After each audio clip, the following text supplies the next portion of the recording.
Distinction between metals, insulators, and intrinsic semiconductors.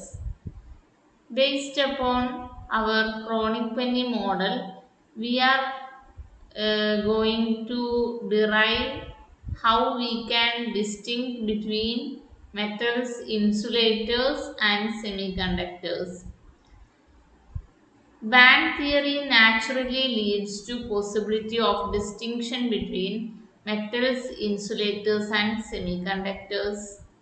Consider a particular energy band as shown in this figure 10.6, which is assumed to be filled with electrons up to certain value of wave vector k1. We are assuming an energy band, that is first Brillouin zone, from minus pi by 8 to plus pi by 8, and we are assuming that the band is filled up to a value of wave vector k1, that is it is filled from minus k1 to plus k1. When the external field is considered, we want to know how many free electrons are there in n electrons of the band. Let us assume that in this band there are n electrons. The band is filled up to k1, and let the number of electrons in that band be n, capital N. നമ്മൾ band theory ഉപയോഗിച്ച് metals, insulator, intrinsic semiconductor എങ്ങനെ classify ചെയ്യാം, എങ്ങനെ distinction കൊണ്ടുവരാം എന്നാണ് കാണുന്നത്. ഇതിൽ നമ്മളൊരു ബ്രില്ലോവിയൻ സോൺ, ഫസ്റ്റ് ബ്രില്ലോവിയൻ സോണിൽ എനർജി ബാൻഡ് എടുത്തിരിക്കുകയാണ്. ഈ എനർജി ബാൻഡിൽ k1 വരെയുള്ള ഒരു വെക്ടറാണ്. We don't know what is k1. Up to k1 the energy band is filled with electrons. അവിടം വരെ ഇലക്ട്രോൺസ് ഫിൽഡ് ആണ്. ഹയർ എനർജി ഉള്ള ഇലക്ട്രോൺസ് ഇല്ല. അപ്പോൾ let there be n electrons. Capital number is the number of electrons in this band. If the number of effective free electron is large, we can conclude about conductivity. ഇപ്പോൾ capital N ന്റെ value large ആണെങ്കിൽ we can say that solid is a metal, insulator, conductor. If the N is very small, then or 0, then we can say that it is insulator. Then if it is very small value, then we can say that it is a semiconductor. The effective number of free electrons in a band can be written as N effective equal to sigma k equal to minus k1 to plus k1 fk. ഈ fk എന്ന് പറയുന്ന factor നമ്മൾ കഴിഞ്ഞ ക്ലാസ്സിൽ introduce ചെയ്തതാണ്. Probability that an electron is free in a band. ഇവിടെ നമ്മൾ introduce ചെയ്ത ഒരു ക്വാണ്ടിറ്റിയാണ് fk equal to m by m star, ratio between free electron and mass and effective mass of electron in a band. Therefore, if m star is large, value of fk will be small. That is, this probability that electron is free will be small. Therefore, we can say that fk is the probability of a free electron. Now, in here we are summing this fk value from minus k1 to plus k1. Minus k1 to plus k1 is the wave vectors up to which energy levels are filled by electrons. Now, if we are summing from minus k1 to plus k1 the value of fk, we are actually equating number of the free electrons in this region. In this filled region, there is electrons. How many electrons are free? That is given by this n effective, that is equal to summation k equal to minus k1 to plus k1 fk. The summation extends over all occupied states in the band. Number of states in an interval dk is L by 2 pi into dk. This also we have derived in earlier class. നമ്മൾ ഇതിനു മുമ്പുള്ള ക്ലാസ്സുകളിൽ ഒരു ബാൻഡിന്റെ അകത്ത് എത്ര number of wave functions അല്ലെങ്കിൽ States ഉണ്ട്, ബ്രിലോവിയൻ zone, first ബ്രിലോവിയൻ zone അല്ലെങ്കിൽ ഒരു ബാൻഡിന്റെ അകത്ത് എത്ര സ്റ്റേറ്റ്സ് ഉണ്ടെന്ന് ഒരു ഡി കെ എന്ന വേവ് വെക്ടർ ഇന്റർവെല്ലിന്റെ അകത്ത് എത്ര വേവ് ഫങ്ഷൻസ് അല്ലെങ്കിൽ എത്ര നമ്പർ ഓഫ് സ്റ്റേറ്റ്സ് ഉണ്ട് എന്നുള്ളത് നമ്മൾ കഴിഞ്ഞ പഴയ ക്ലാസ്സുകളിൽ ഡിറൈവ് ചെയ്തു. It is equal to L by 2 pi into d k. D k is the interval of wave vector. അപ്പൊ ഇവിടെ ഇന്റർവെൽ എന്ന് പറയുന്നത് -k1 ടു +k1ന്റെ ഇടയിൽ എത്ര വേവ് ഫങ്ഷൻസ് ഉണ്ട് നമുക്ക് അറിയണം, എത്ര സ്റ്റേറ്റ്സ് ഉണ്ട്. അപ്പൊ അത്രയും സ്റ്റേറ്റ്സിൽ ഇലക്ട്രോൺസ് ഉണ്ട്, അപ്പൊ നമ്പർ കിട്ടും നമുക്ക്. അപ്പൊ അതാണ് ഇവിടെ ചെയ്തിരിക്കുന്ന number of states in an interval d k is given by L by 2 pi d k. This dk we have to integrate from -k1 to +k1. That is n effective is equal to L by 2 pi integral from -k1 to +k1 fk dk. ഇതാണ് effective number of electrons എന്ന് പറയുന്നത്. ഈ -k1നും +k1നും ഇടയിലുള്ള ഇലക്ട്രോൺസിന്റെ എണ്ണം എന്ന് പറയുന്നത്, അവിടെയുള്ള സ്റ്റേറ്റ്സിന്റെ എണ്ണം ആദ്യം എടുത്തു. ആ സ്റ്റേറ്റ്സിന്റെ കൂടെ എത്രമാത്രം ഇലക്ട്രോൺസ് ഫ്രീ ആണെന്നുള്ളതിന്റെ ഫാക്ടറാണിത്, പ്രോബബിലിറ്റി. അത് മൾട്ടിപ്ലൈ ചെയ്തു. ദെൻ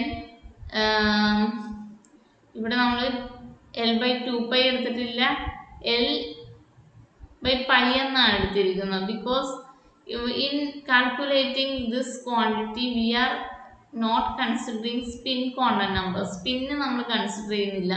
സ്പിന്ന് കൂടി കൺസിഡർ ചെയ്താൽ ഒരു സ്റ്റേറ്റിൽ തന്നെ 2 സ്പിൻ സ്റ്റേറ്റ്സ് ഉണ്ട്. ഈ പറഞ്ഞിരിക്കുന്ന എനർജി സ്റ്റേറ്റിൽ 2 സ്പിൻ സ്റ്റേറ്റ്സ് ഉണ്ട്. അപ്പോൾ 2 ഇലക്ട്രോൺസിനെ ഒക്യുപൈ ചെയ്യാം.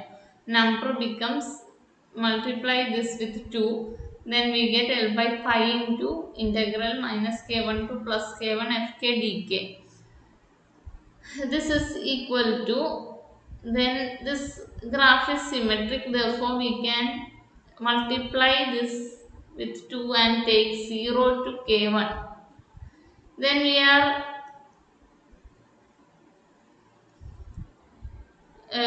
are substituting value of fk. Fk എന്ന factor m by m star ആണ്. m by h cut square into d square e by dk square ആണ് fk. Then we have to integrate this quantity d square e by dk square with respect to k. That will give de by dk. ഇത് integrate ചെയ്ത് കഴിഞ്ഞാൽ നമുക്ക് de by dk ആണ് കിട്ടുന്നത് at k equal to 1 k1. k equal to 0, ഇത് നമ്മൾ limits apply ചെയ്താൽ k equal to k1 to k equal to 0 ആണ്. k equal to 0 ൽ സ്ലോപ്പ് de by dk 0 ആണ്. അതേപോലെ k equal to k1 ആണ് അപ്പർ ലിമിറ്റ്. അപ്പോൾ this is equal to 2lm by pi h cut square de by dk at k equal to k1. Now this is de by dk curve, വെലോസിറ്റിയുടെ curve. നമ്മൾ നേരത്തെ കഴിഞ്ഞ ക്ലാസ്സിൽ velocity, ഇലക്ട്രോണിന്റെ velocity ഒരു ബാൻഡിൽ, ഒരു ബ്രിലോവിയൻ സോണിന്റെ അകത്ത് എങ്ങനെയാണ് വേരി ചെയ്യുന്നത്, k വാല്യൂ അനുസരിച്ച് എങ്ങനെയാണ് വേരി ചെയ്യുന്നതെന്ന് പഠിച്ചു. അപ്പോൾ ഇവിടെ de by dk is minimum or 0 at k equal to 0 and at the upper limit, that is k equal to pi by a. pi by a ലും -pi by a ലും k equal to 0 ലും de by dk 0 ആണ്. And it has maximum value, ഈ പോയിന്റ്സിലാണ് maximum. അതെവിടെയാണ്? k equal to k0 എന്നൊരു point നമ്മൾ വരച്ചിരുന്നു, കറക്റ്റ് മിഡിലായിട്ട്. -k0 plus k0, it is point of inflection. അപ്പോൾ പോയിന്റ് ഓഫ് ഇൻഫ്ലക്ഷനിലാണ് de by dk മാക്സിമം ആവുന്നത്. അപ്പോൾ k1, if k1 equal to point of inflection, then dE by dk will be maximum. അങ്ങനെയുള്ള കേസിലാണ് അപ്പോൾ free electrons, effective number of free electrons is maximum if the k1 is equal to point of inflection. അതായത് k1 എന്ന് പറഞ്ഞാൽ എവിടം വരെയാണ് electrons energy levels filled ആയിട്ടുള്ളത്. അപ്പൊ ആ k1 എന്നുള്ളത് k0ക്ക് ഈക്വൽ ആയാൽ, പോയിന്റ് ഓഫ് ഇൻഫ്ലക്ഷൻ ഈക്വൽ ആയിട്ടുണ്ടെങ്കിൽ this quantity will be maximum, that is effective number of free electrons will be maximum. അപ്പോൾ നമുക്ക് പറയാം ഒരു കണ്ടക്ടറിനുള്ള കണ്ടീഷൻ എന്താണ്. കണ്ടക്ടർ ആവണമെന്നുണ്ടെങ്കിൽ ബാൻഡ് കംപ്ലീറ്റ്ലി ഫിൽഡ് ആയ dE by dk 0 ആകും, effective number of free electrons will be 0. ഇനി completely M T ആയാലും dE by dk will be 0, therefore effective number of free electrons will be 0. അത് maximum ആവുന്നത് k1 എന്നുള്ളത്, അതായത് filled ആയിട്ടുള്ള region point of inflection എന്ന point വരെ filled ആണെങ്കിൽ മാത്രം അത് effective number of electrons, free electrons will be maximum. Therefore, conclusions from this theory is effective number of electrons in completely filled band is 0. Completely filled ആണെങ്കിൽ ഇവിടം വരെ filled ആണ്, -π/a to +π/a അവിടം വരെ filled ആണ്. അവിടം വരെ filled ആണെങ്കിൽ dE by dk ആ പോയിന്റ് 0 ആണ്, 0 ആവും. അപ്പോൾ ഇഫക്റ്റീവ് നമ്പർ ഓഫ് ഫ്രീ ഇലക്ട്രോൺസും 0 ആവും. അതായത് കംപ്ലീറ്റ്ലി ഫിൽഡ് ബാൻഡ് ആണെന്നുണ്ടെങ്കിൽ that is solid is a insulator. ഇനി അടുത്ത conclusion, effective number of free electron reaches maximum for a band filled up to point of inflection in E of k curve. ആ E k കർവിൽ point of inflection വരെയാണ് filled എങ്കിൽ dE by dk maximum ആയതുകൊണ്ട് effective number of free ഇലക്ട്രോൺസും maximum ആവും. ഇനി അടുത്ത conclusions തന്നെയാണ് ഇതിൽ നിന്ന് കിട്ടുന്നത്. A solid for which a certain number of energy bands are completely filled, the other bands are completely empty, is insulator. ഇങ്ങനെയുള്ള ഒരു സോളിഡ്, ഇതിപ്പോൾ y ആക്സിസിൽ എനർജിയാണ്, അപ്പോൾ ഡിഫറെൻറ്റ് ബാൻഡ്സ് ആണ് ഈ വരച്ചിരിക്കുന്നത്. ഒരു ബാൻഡ് കംപ്ലീറ്റ്ലി ഫിൽഡ് ആണ്, അതിന് മുകളിലുള്ള ബാൻഡ് കംപ്ലീറ്റ്ലി എംറ്റി ആണ്. ഇങ്ങനെയുള്ള bands will act as A insulator. ഇങ്ങനെയുള്ള സോളിഡ്സ് ഇൻസുലേറ്റർ ആയിട്ടാണ് വർക്ക് ചെയ്യുന്നത്. This can occur only at 0 kelvin. ഈ കണ്ടീഷൻ എന്ന് പറയുന്നത് 0 കെൽവിനിൽ മാത്രമാണ്. കാരണം ഈ ഇലക്ട്രോൺസിന് എനർജി കിട്ടിക്കഴിഞ്ഞാൽ ഇതിന് അപ്പർ എനർജി സ്റ്റേറ്റിലേക്ക് പോകാൻ പറ്റും. അപ്പോൾ ഇത് 0 കെൽവിനിലെ കണ്ടീഷനാണ്. ഒരു ബാൻഡ് കംപ്ലീറ്റ്ലി ഫിൽഡും ഒരു ബാൻഡ് അതിന് മുകളിലുള്ള ബാൻഡ് കംപ്ലീറ്റ്ലി എംറ്റി ആയിട്ടുള്ളത്.